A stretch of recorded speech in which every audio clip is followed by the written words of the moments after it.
Okay, in number 45, we want to determine which of these equations could be represented by each graph. And what the purpose of this exercise is to show us that, for example, in letter A, we can see that the y-intercept is, the slope is positive, and the y-intercept is also positive. So there's the y-intercept there, and the line goes up, y goes up as x goes up, or the line goes up from left to right. In letter B, we have a negative y-intercept, but still a positive slope. So slope is positive, but the y-intercept is negative. In letter C, we have a positive y-intercept, but a negative slope. So the slope is negative, but the y-intercept is positive.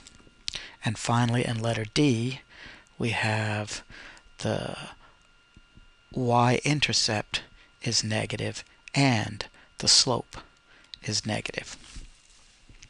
So from these, let's take a look now at the equations that we have.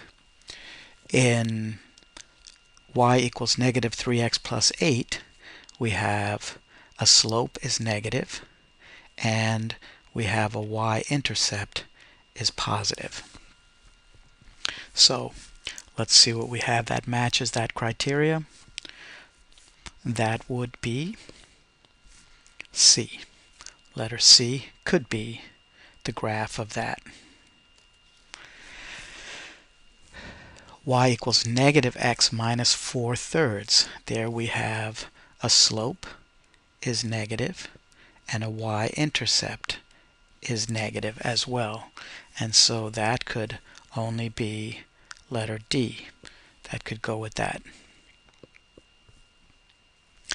And y equals negative 7x. It couldn't be any of those because here we have a slope is negative and the y-intercept is equal to 0. So none of the graphs meet that. Y equals 2x minus 4. Here we have a positive slope and a negative y-intercept. And so that could be graph B. Next, we have a positive slope, and again a negative y-intercept, and so it is possible that that could also be letter B. Now the slope, it appears to be steeper there, so it probably would be the 2x minus 4, and the y-intercept appears to be lower than negative 1/4, but we don't have any scale, and so it is possible that that could be letter B as well.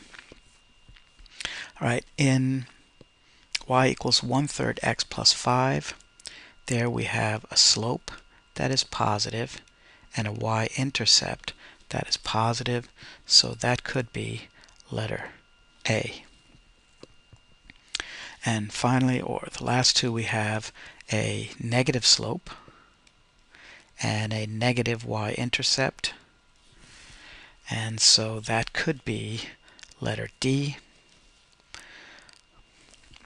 And so again, this negative 7x, it's none because we know that that would have to pass through the origin, and y equals 6, we also know that that can be none because that's a horizontal line.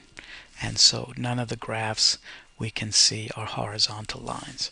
And so that's going to do it for this video and for this homework assignment.